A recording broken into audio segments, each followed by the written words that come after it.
The American dream is often built into these superhero stories. We're fascinated with them. We expand upon them. What is it that's so American about the superhero story?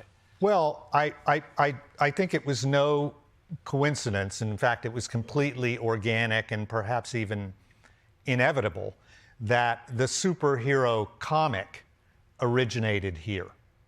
And then the superhero movie was an evolution of that. And both captivated the world.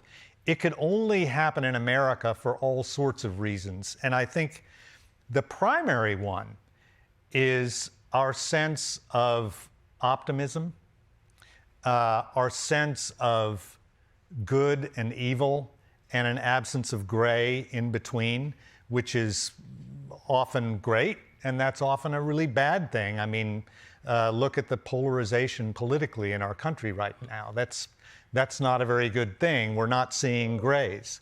But at the same time, that Manichaean, the good and evil, those extremes that were perceived by these guys who were writing comics right before the Second World War, and then in particular after them, was the result of a way of seeing the world optimistically in terms of good and evil that could only happen in America, which was never invaded during the Second World War.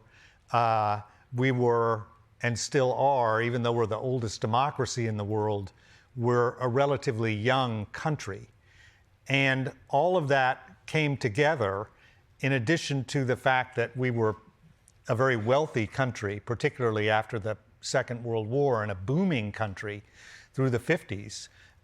We created this phenomenon. And then the superhero movie is a natural evolution of that because only American studios could afford to make them.